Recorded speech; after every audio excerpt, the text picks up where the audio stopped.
Welcome to triple S classes. आज हमारा statistics का फोर्थ लेक्चर है। पिछले लेक्चर में हमने पढ़ा था कि प्राइमरी डेटा क्या होता है और सेकेंडरी डेटा क्या होता है। आज का लेक्चर स्टार्ट करने से पहले हम आपकी कुछ क्वेरीज ले लेते हैं। मोस्टली आस्क्ड क्वेश्चन जो था पिछले लेक्चर में, वो कमेंट सेक्शन में मैंने देखा था कि सर हमारे जो पीडीएफ्स हैं इन लेक्चर्स के, वो पीडीएफ हमें कब मिलेंगे और किस तरह से मिलेंगे। ये जो आपके लिए मैं कंटेंट प्रिपेयर कर रहा हूँ, मैं बहुत अथेंटिक सोर्सेज से और बहुत मेहनत से ये कंटेंट आपके लिए बना रहा हूँ। ये आपका ही कंटेंट है, इसलिए अगर ये कंटेंट चाहिए तो आप हमारे ट्रिपल एस का जो हमारा टेलीग्राम ग्रुप है उसको ज्वाइन कीजिएगा। वहाँ पे आपको ये पीडीएफ मिल जाएंगे, ठीक है। मैंने सुमित सर से भी बात की हुई है, कल से या आज ही आपको वो पुराने वीडियोस के, जो पुराने लेक्चर्स के जो पीडीएफ्स हैं वो आपको मिल जाएंगे। और आज से जब भी आपका लेक्चर आ जाएगा तो पीडीएफ आपको हमारे टेलीग्राम ग्रुप में मिल जाएगा, ठीक है। चलिए, दूसरा एक क्वेश्चन पूछा था किसी स्टूडेंट ने, सर हमारे पास जो न्यूज़पेपर्स है, तो न्यूज़पेपर्स में जो डेटा रहता है क्या वो प्राइमरी डेटा रहता है या सेकेंडरी डेटा रहता है, ठीक है। देखिए, जब तक हम ये प्राइमरी डेटा कलेक्शन मेथड्स और सेकेंडरी डेटा कलेक्शन मेथड्स पढ़ लेंगे, कंप्लीट करेंगे, तब तक आपके ये सभी कन्फ्यूजन्स बिल्कुल क्लियर हो जाएंगे।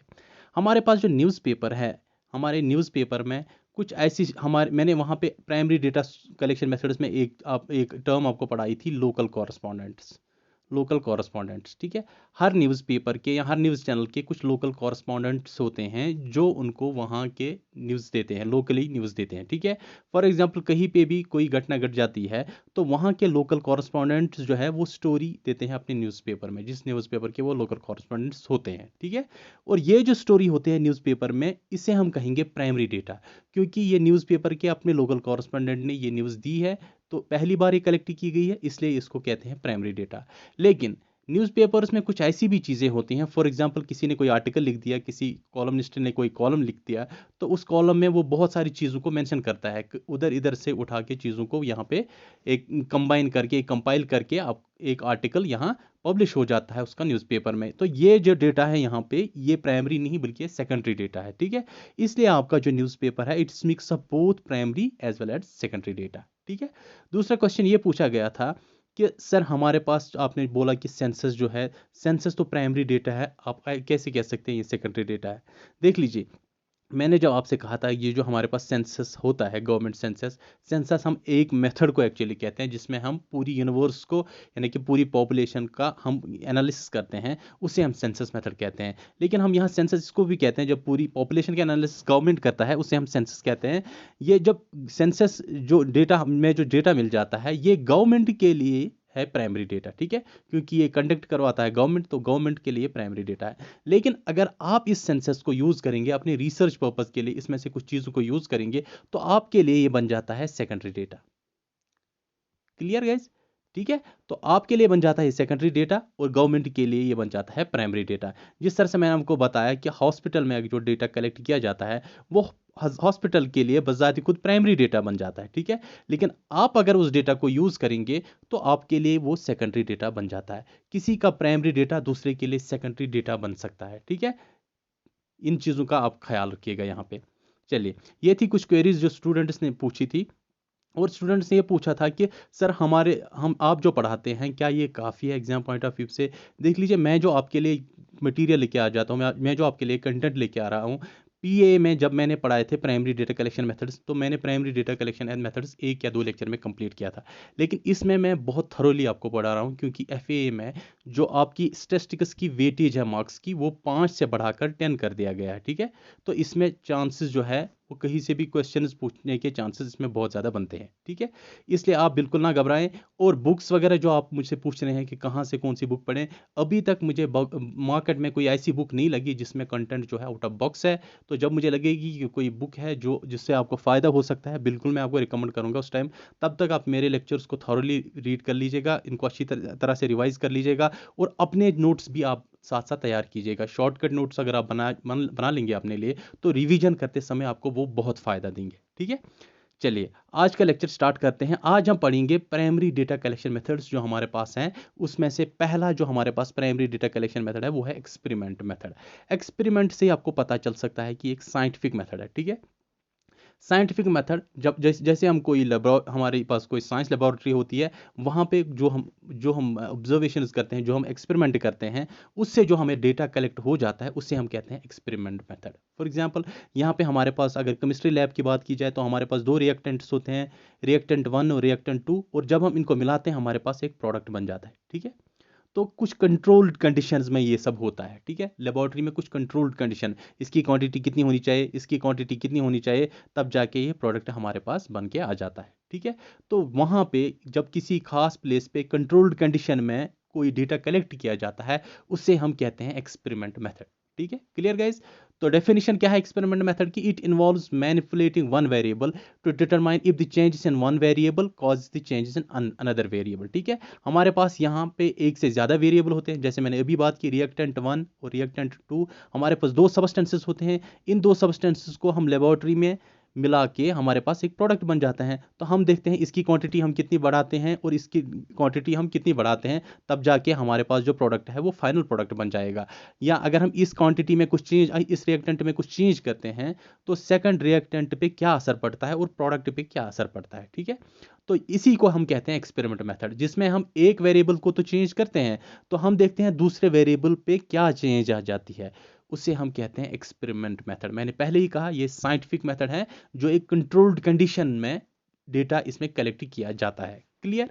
चलिए, अब हमारे पास जो यहाँ वेरिएबल्स हैं, हमारे पास रहते हैं कुछ इंडिपेंडेंट वेरिएबल्स, कुछ रहते हैं हमारे पास डिपेंडेंट वेरिएबल्स, और कुछ रहते हैं हमारे पास कंट्रोल्ड वेरिएबल्स या कंट्रोल्ड एनवायरनमेंट। ठीक है, अब देख लीजिए, ये जो हमारे पास इंडिपेंडेंट वेरिएबल्स हैं, वेरिएबल मैंने ऑलरेडी आपको समझाया था कि वो क्वांटिटी जो अपना वैल्यू चेंज करता है। इंडिपेंडेंट वेरिएबल क्या होता है? वो वेरिएबल जो किसी और वेरिएबल पे डिपेंड नहीं करता है। ठीक है, और डिपेंडेंट वेरिएबल वो होता है जो दूसरे वेरिएबल्स पे डिपेंड करता है अपने वैल्यू के लिए। देख लीजिए, यहाँ पे मेरे पास x plus Y equal to G है। ठीक है, तो x प्लस वाई जब हम करते हैं, यहाँ पे x का वैल्यू अगर मैं 1 डालूं और y का वैल्यू 2 डाल दूं, तो 1 प्लस 2 हमारे पास 3 होके आ जाता है। z का वैल्यू क्या आ गया? 3। ये जो z है, इससे हम कहते हैं डिपेंडेंट वेरिएबल, क्योंकि इसका जो वैल्यू है वो x और y पे डिपेंडेंट है। ठीक है, और ये जो हमारे पास x और y है, इन्हें हम कहते हैं इंडिपेंडेंट वेरिएबल्स। ठीक है, हमारे पास x और y जो है, इन्हें हम कहेंगे इंडिपेंडेंट वेरिएबल्स। x और y में मैं कोई भी वैल्यू डाल सकता हूं। फॉर एग्जांपल, मैं x में 0 वैल्यू डालता हूं और y में 1 वैल्यू डाल देता हूं। ठीक है, लेकिन z अपना वैल्यू डिटरमाइन इन्हीं दो वैल्यूज से करता है। ठीक है, x प्लस 1 y कितना बन जाता है अब मेरे पास? अब मेरे पास z का वैल्यू 1 आ जाता है। पहले आता था 3, अब 1 आ गया। ठीक है, तो z का जो वैल्यू है, ये डिपेंड करता है x प्लस y पे। ठीक है, तो अब हमारे पास ये जो z है, इसे हम कहेंगे यहाँ पे डिपेंडेंट वेरिएबल, क्योंकि इसका वैल्यू किस पे डिपेंड करता है? x के वैल्यू और y के वैल्यू पे। लेकिन x और y को हम कहेंगे इंडिपेंडेंट वेरिएबल्स। ठीक है, समझ लीजिएगा यहाँ पे बातों को। यहाँ पे हमारे पास रिएक्टेंट 1 है और रिएक्टेंट 2 है। ठीक है, और जो हमारे पास बन के आ जाता है, उसे हम कहते हैं प्रोडक्ट। ठीक है, मैंने एक सब्सटेंस मेरे पास R1 है, दूसरा सब्सटेंस मेरे पास R2 है, और ये जो प्रोडक्ट है, इसके हाथ में कुछ भी नहीं है। अगर रिएक्टेंट और प्रोडक्ट को मैं चेंज करूं, तो इन दो रिएक्टेंट्स को मैं चेंज करूं, तो मेरे पास प्रोडक्ट बन के आ जाता है। अगर मैं इनमें कुछ और वैल्यू बढ़ा दूं या इनकी क्वांटिटी बढ़ा दूं, तो प्रोडक्ट कुछ और बन के आ जाता है। इसलिए इस प्रोडक्ट को हम कहते हैं कि ये हमारे पास है डिपेंडेंट वेरिएबल। लेकिन ये रिएक्टेंट्स का हम कुछ भी वैल्यू चेंज कर सकते हैं, इन्हें हम कहते हैं इंडिपेंडेंट वेरिएबल। लेकिन अब हमारे पास कुछ लेबोरेटरी में कुछ कंडीशंस होते हैं। फॉर एग्जांपल, इसमें इंप्योरिटीज वगैरह ऐड नहीं होनी चाहिए, इसमें एयर कंटेंट कितना होना चाहिए, या इसमें एयर नहीं होना चाहिए। कभी कभी हमें क्लोज्ड कंडीशंस में करना पड़ता है, तो उस कंडीशन जिन कंडीशंस में हम ये सब कुछ डेटा कलेक्ट करते हैं, उन कंडीशंस को हम कहते हैं कंट्रोल्ड वेरिएबल। ठीक है, या कंट्रोल्ड एनवायरनमेंट। ठीक है, जैसे हमारे पास लैब में कुछ कंडीशंस होते हैं कि फॉर एग्जांपल हमें इसको एयर फ्री करना है, यानी कि इसमें ऑक्सीजन नहीं मिक्स होना चाहिए। ठीक है, तो इन दो रिएक्टेंट्स को, और ये हमारे पास जो प्रोडक्ट बन जाता है, ये सारा एक एयर टाइट एरिया में किया जाता है। ठीक है, तो इससे हम कहते हैं कंट्रोल्ड कंडीशन। क्लियर? तो इस तरीके से एक्सपेरिमेंट मेथड से, साइंटिफिक तरीके से जब हमारे पास डेटा होके आ जाता है, तो उस डेटा को हम कहते हैं एक्सपेरिमेंट डेटा। ठीक है, उससे हम कहते हैं प्राइमरी डेटा, क्योंकि ये एक्सपेरिमेंटल डेटा होता है, एक्सपेरिमेंट मेथड से हमारे पास आ जाता है। अब हम देखते हैं कि इसकी एडुकेसी क्या है, ये सूटेबल कहाँ पे होता है, ये एक्सपेरिमेंट मेथड हम कहाँ पे अप्लाई कर सकते हैं। देख लीजिए, बड़े आराम से मैं आपको समझाता हूं। Does not allow any outside factor to affect the final outcome. ठीक है, क्योंकि ये हमें कंट्रोल्ड कंडीशन में करना पड़ता है, इसलिए हम किसी आउटसाइड फैक्टर को, किसी तीसरे, जैसे हमने यहाँ पे रिएक्टेंट 1 और रिएक्टेंट 2 को लिया, अब यहाँ पे हम रिएक्टेंट 3 नहीं ऐड कर सकते। क्यों? क्योंकि हमारी कंट्रोल्ड कंडीशन में हम इसको कर रहे हैं, क्योंकि दो ही रिएक्टेंट्स को हम यहाँ पे मिक्स कर रहे हैं, ठीक है। तो हमारे पास प्रोडक्ट बन के आ जाता है। तो इसमें कोई भी आउटसाइड फैक्टर जो है वो अलाउड नहीं है, क्योंकि ये कंट्रोल्ड कंडीशन में किया जाता है। तो ये इसका पहला सूटेबिलिटी है, पहली एडुकेसी है, ठीक है। हमें अगर कोई ऐसी चीज करनी होगी जिसमें हमारा आउटसाइड फैक्टर अलाउड नहीं हो, तो उसके लिए हम एक्सपेरिमेंटल मेथड यूज करते हैं। याद रखिएगा, पहला क्या है, सूटेबिलिटी। अगर हमें कोई ऐसा मेथड इंप्लाई करना हो जहां पे कोई आउटसाइड फैक्टर अलाउड नहीं हो, ठीक है, जहां पे कोई आउटसाइड फैक्टर, कोई दूसरा फैक्टर इफेक्ट ना करे कंडीशंस को, तो उसके लिए हम कौन सा मेथड यूज कर सकते हैं, एक्सपेरिमेंट मेथड को यूज कर सकते हैं। क्लियर? चलिए, दूसरा है हमारे पास for proving the hypothesis validity. हमारे पास कोई हाइपोथेसिस होके आ जाती है, कोई साइंटिस्ट कोई हाइपोथेसिस देता है, लेकिन अभी तक ये प्रूव नहीं हुई है। अगर हमें इसको प्रूव करना होगा तो हमें लेबोरेटरी में उस चीज को प्रूव करना होगा, ठीक, एक्सपेरिमेंट करके उस चीज को प्रूव करना होगा। जब हमारे पास कोई हाइपोथेसिस को वैलिडेट करना होगा, उसके लिए, उसको प्रूव करने के लिए हमें किस मेथड की जरूरत पड़ती है, उसके लिए हमें एक्सपेरिमेंटल मेथड की जरूरत पड़ती है। ये मैं यहाँ पे आपको बताता हूँ कौन कौन सी कंडीशंस में हमें जरूरत पड़ती है एक्सपेरिमेंट मेथड से डेटा कलेक्ट करने की। पहला क्या था, जहां पे हमें आउटसाइड फैक्टर अलाउड ना हो, ठीक है, जहां पे हम ये नहीं चाहते कि कोई आउटसाइड फैक्टर इफेक्ट करे हमारे फाइनल आउटकम को। दूसरा, जहां पे हमें प्रूव करना होगा हाइपोथेसिस को, तो उस टाइम पे हम एक्सपेरिमेंटल मेथड यूज कर सकते हैं, ठीक है। तीसरा, fair and unbiased data requirement, जहां पे हम चाहते हैं कि फेयर और अनबायस्ड, जिसमें कोई भी मुदाखलत ना हो, ठीक है, और हमारे पास जो है एक्यूरेट और क्लियर हमारे पास रिजल्ट्स आ जाए, उस कंडीशन में हम एक्सपेरिमेंटल मेथड को यूज करते हैं। नेक्स्ट क्या है हमारे पास, रिपीटेड ट्रायल्स आर रिक्वायर्ड, ठीक है, जहां पे हमें बार बार कुछ चीजों को दोहराना पड़े, तो वहां पे हम एक्सपेरिमेंट मेथड को यूज करते हैं, ठीक है। एक्सपेरिमेंट्स में हम लेबोरेटरी में हम बहुत बार इस एक्सपेरिमेंट को रिपीट कर सकते हैं, ठीक है, न्यूमरस टाइम्स हम उसको रिपीट कर सकते हैं। जब हम इसको न्यूमरस टाइम्स रिपीट कर सकते हैं, अगर ऐसी कंडीशन हो, तो उस कंडीशन में हम एक्सपेरिमेंट मेथड को यूज कर सकते हैं। या साइंटिफिक पर्पसेस में, अगर हमें साइंटिफिक पर्पसेस के लिए कुछ डेटा कलेक्ट करना हो, तो उसके लिए प्रेफरेबल है कि हम उसके लिए एक्सपेरिमेंटल मेथड यूज करें। अब कहां कहां पे सूटेबल है एक्सपेरिमेंटल मेथड, कहां कहां पे हम एक्सपेरिमेंटल मेथड से डेटा कलेक्ट कर सकते हैं। एक, वहां जहां पे आउटसाइड फैक्टर अलाउड ना हो, जहां पे आउटसाइड फैक्टर इफेक्ट ना करें हमारे रिजल्ट्स को, हमारे डेटा को। दूसरा, जहां पे हमें हाइपोथेसिस को वैलिडेट करना होगा, ठीक है, प्रूव करना होगा। तीसरा, जहां पे हमारे पास एक्यूरेट और फेयर डेटा चाहिए, जिसमें कोई भी बायसिंग वगैरह ना हो, क्योंकि लेबोरेटरी में हमारे पास सब कुछ चीज़ें होती हैं, तो हम वहाँ उसको वैलिडेट कर सकते हैं, प्रूव कर सकते हैं, इसमें कोई बायसिंग की गुंजाइश नहीं है। Next, repeated trials are required, जहाँ पे बार बार हम चीज़ों को दोहरा सकते हैं, वहाँ पे हम एक्सपेरिमेंटल मेथड को यूज़ कर सकते हैं डेटा कलेक्ट करने के लिए। And last one but not least one, scientific purposes के लिए, जहाँ पे हमें डेटा कलेक्ट करना हो, वहाँ पे एडुकेट है आपका एक्सपेरिमेंटल मेथड। Clear guys? तो ये कंडीशंस को आप याद रख लीजिए। इन कंडीशंस में हमारे लिए जरूरी है कि हम डेटा किस मेथड से कलेक्ट करें, किस प्राइमरी डेटा कलेक्शन मेथड से डेटा कलेक्ट करें। इसके लिए हम एक्सपेरिमेंटल मेथड को यूज करेंगे डेटा कलेक्ट करने के लिए। अब फायदे क्या हैं इस एक्सपेरिमेंटल मेथड के?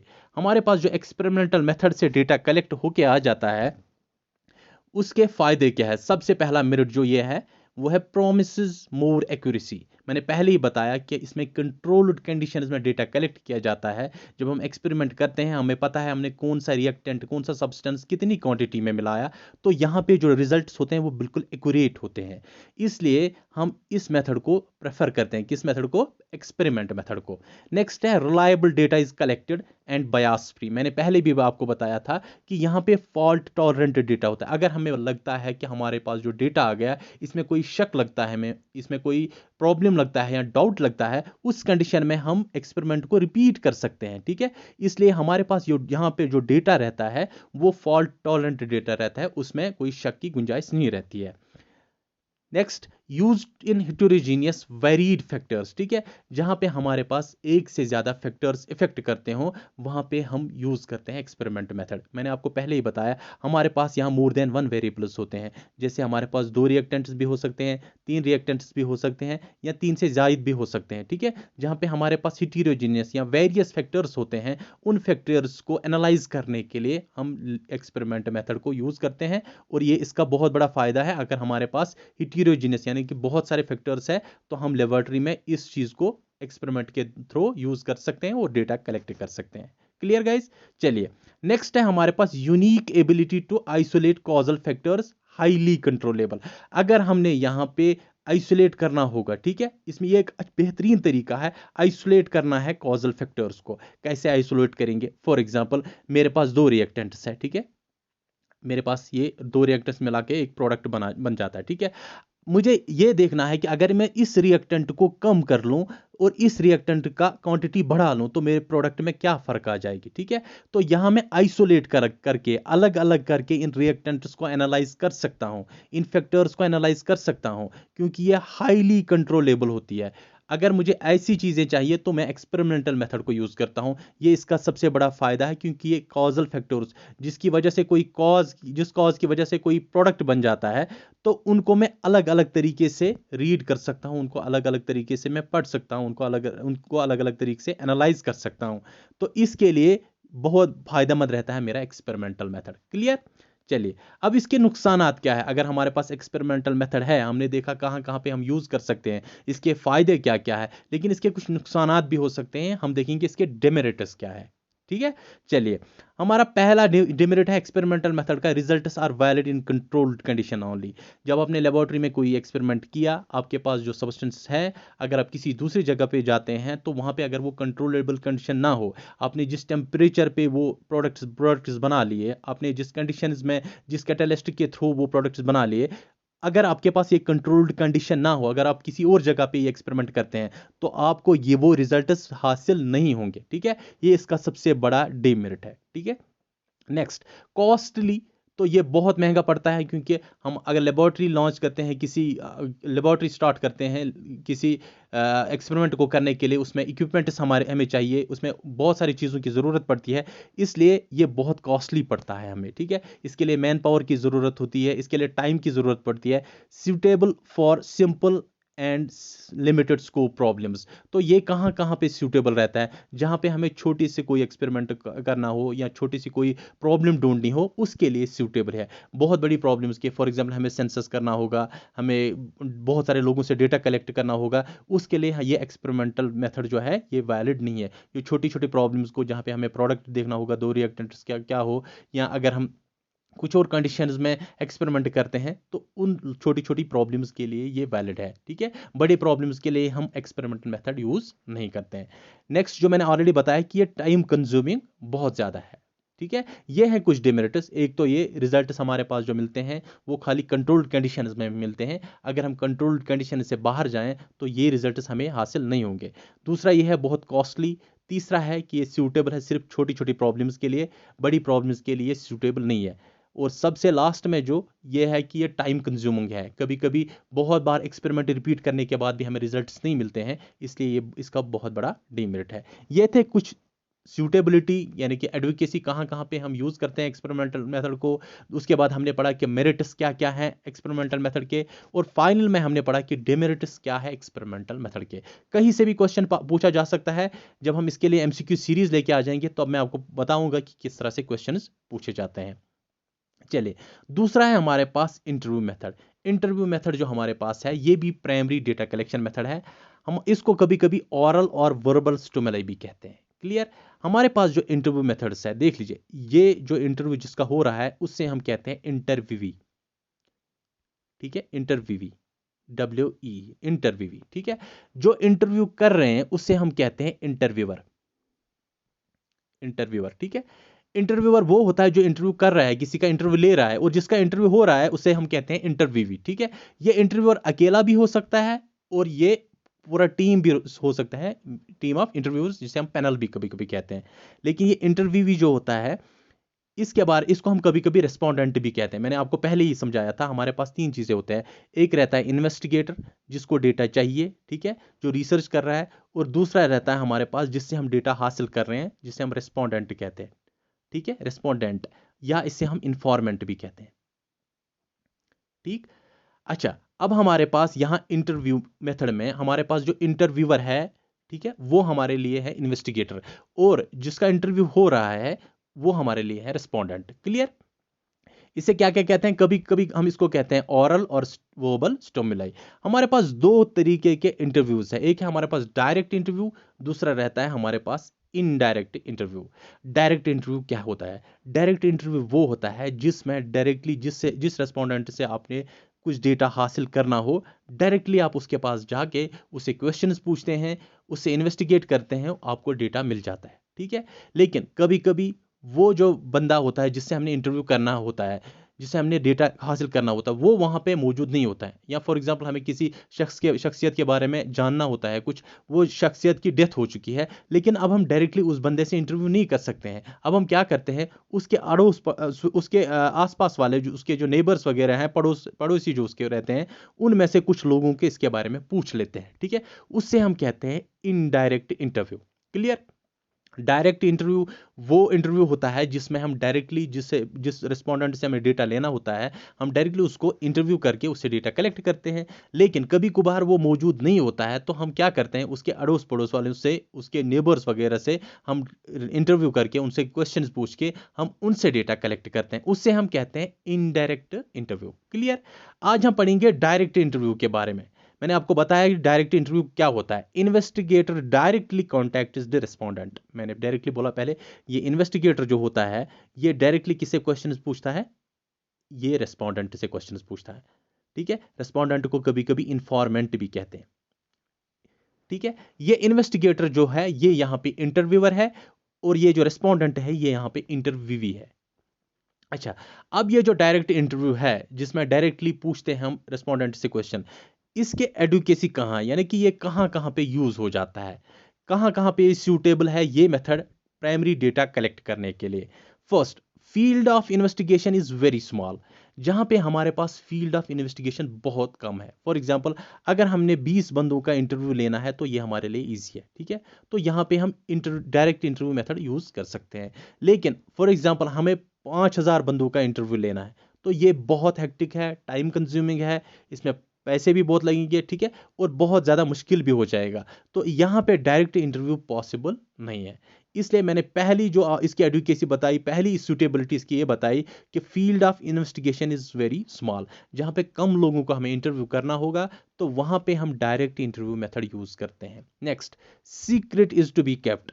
यहाँ पे जो हम डेटा कलेक्ट कर रहे हैं, ये इसकी प्राइवेसी रहनी चाहिए, ठीक है। ये बहुत प्राइवेट डेटा रहना चाहिए, ये एक सीक्रेट की तरह रहना चाहिए, ठीक है। ये एक राज रहना चाहिए जो दूसरे को पता ना चले। इसलिए यहाँ पे हम प्रेफर करते हैं हम डायरेक्टली इंटरव्यू उसी बंदे से करें जिससे हमने डेटा कलेक्ट करना होगा। नेक्स्ट हमारे पास है इसका सूटेबिलिटी जहां पे हम यूज कर सकते हैं, wire high degree of originality is required. जहां पे हमें ओरिजिनलिटी चाहिए, जहां पे हमने उसी शख्स से डेटा लेना होगा जो रिस्पोंडेंट हो। हम किसी एरे गैरे से डेटा नहीं ले सकते हैं क्योंकि हमें ओरिजिनल डेटा चाहिए। हम इसमें कोई भी गुंजाइश नहीं हम किसी और से डेटा कलेक्ट करें, क्योंकि हमें यहाँ पे ओरिजिनल डेटा चाहिए, ठीक है, उसी शख्स से चाहिए, उसके बगैर किसी और शख्स से डेटा नहीं चाहिए। तो यहाँ पे हम यूज करते हैं डायरेक्ट इंटरव्यू मेथड। पहला क्या है, जहाँ पे स्मॉल एरिया हो, जहाँ पे लोग कम हो जिनसे हम इंटरव्यू कर सके, वहाँ पे हम यूज़ कर सकते हैं डायरेक्ट इंटरव्यू मेथड। दूसरा, सीक्रेट इन्फॉर्मेशन रहनी चाहिए, यानी कि प्राइवेसी रहनी चाहिए, यहाँ पे हम डायरेक्ट इंटरव्यू मेथड यूज़ कर सकते हैं। तीसरा, ओरिजिनलिटी इज रिक्वायर्ड, जहाँ पे हमें ओरिजिनल डेटा चाहिए, हम किसी एरे गैरे से इंटरव्यू नहीं कर सकते, हमें उसी शख्स से इंटरव्यू करना है जिसके मुतालिक हमें इंफॉर्मेशन चाहिए। क्लियर? फोर्थ वन है direct contact between investigator and informant is required. मैंने अभी आपको बताया था, इसको हम इन्वेस्टिगेटर कहते हैं और इसको इन्फॉर्मेंट और रिस्पोंडेंट कहते हैं। जहां जरूरत होगी इस चीज की कि हमारा इंटरव्यूअर यानी कि जो इन्वेस्टिगेटर है और इंटरव्यूवी जो हमारे पास यहाँ इन्फॉर्मेंट है, इन दोनों का कॉन्टैक्ट होना जरूरी है, इस कंडीशन में हम डायरेक्ट इंटरव्यू करते हैं। क्लियर? तो कहां कहां पे सूटेबल है, कहां कहां पे जरूरत पड़ेगी आपको डायरेक्ट इंटरव्यू मेथड में की?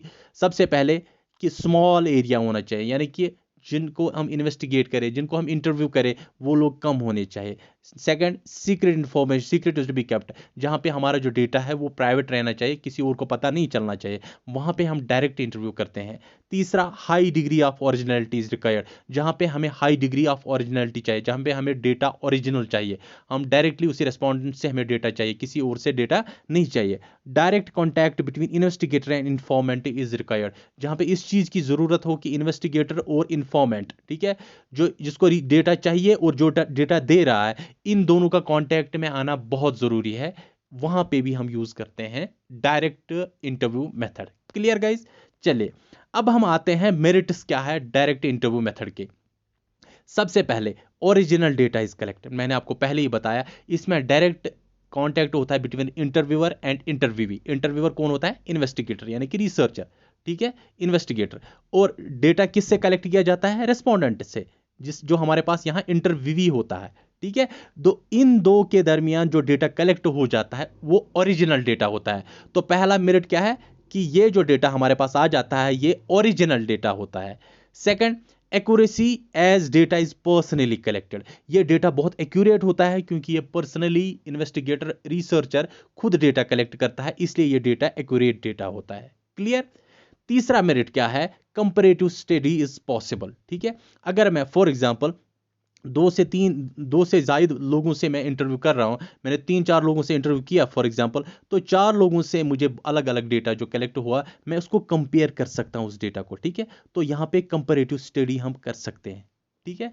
तो ये भी एक फायदा है डायरेक्ट इंटरव्यू मेथड का। नेक्स्ट है हमारे पास elastic, questions can be adjusted. ये जो मैं डायरेक्ट इंटरव्यू रेस्पोंडेंट से पूछ करता हूं, मैं इससे कोई भी क्वेश्चन पूछ सकता हूं, ठीक है। तो यहां पे इलास्टिक है, यानी कि मैं किसी भी तरह के क्वेश्चंस पूछ सकता हूं।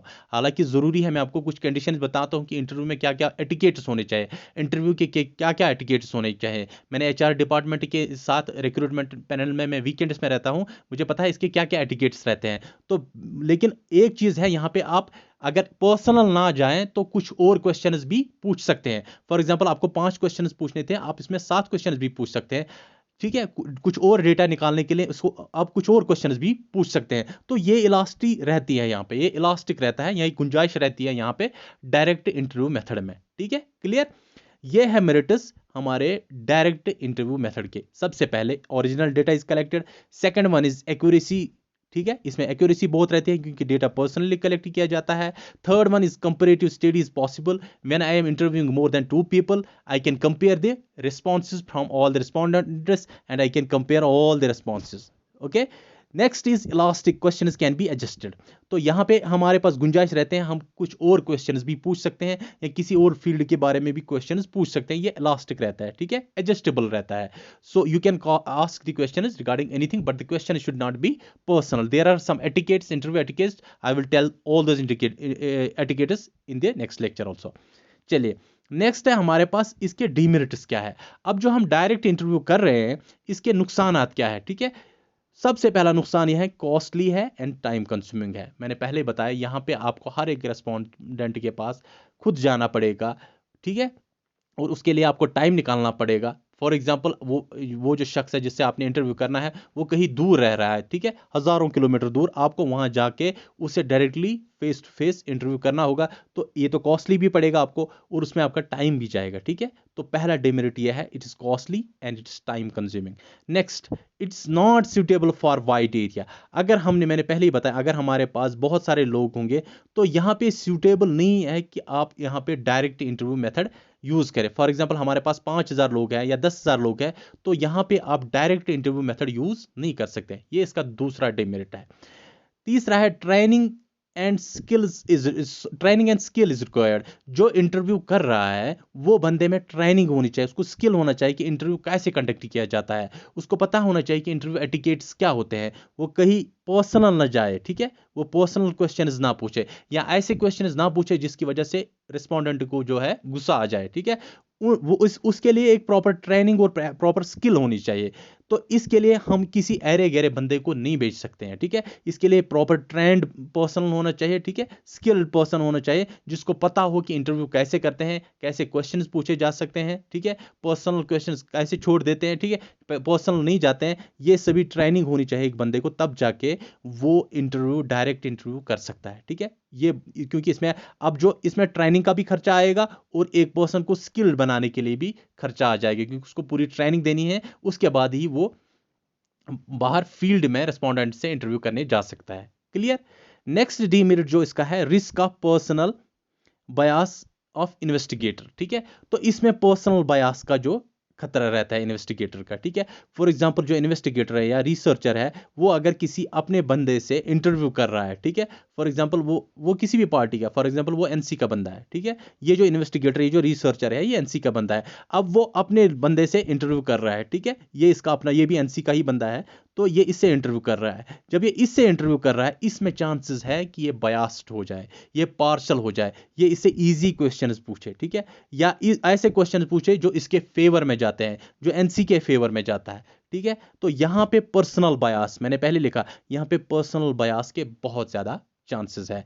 ये थे हमारे पास दो मेथड जो अभी हमने पढ़े प्राइमरी डेटा कलेक्शन मेथड के। पहला था हमारे पास एक्सपेरिमेंट मेथड, सेकंड था हमारे पास डायरेक्ट इंटरव्यू मेथड।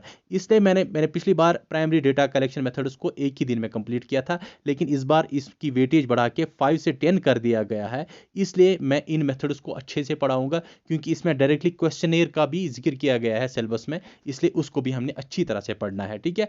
आप घबराइए मत, मुझे पता है कि मेरा लेक्चर डेली नहीं आता है, मैं अल्टरनेट डे पे आपको लेक्चर दे रहा हूं, लेकिन मेरी कुछ मसरूफियात है, लेकिन मुझे भी इस चीज़ का बहुत एहसास है कि मैं कोशिश करूंगा कि मैं नेक्स्ट वीक, ठीक है, कुछ दिनों के बाद आपका डेली लेक्चर आ जाए, और जो आपको पीडीएफ चाहिए वो पीडीएफ आपको SSS के जो टेलीग्राम ग्रुप है उसमें आपको वो पीडीएफ मिल जाएंगे, ठीक है। अपनी तरफ से मेहनत कर लीजिएगा, हम आपके साथ हैं आखिरी दम तक, बस अपनी तरफ से आप मेहनत कर लीजिएगा। यहीं पे आप आज के लेक्चर में इजाज़त लेते हैं। अल्लाह हाफिज़।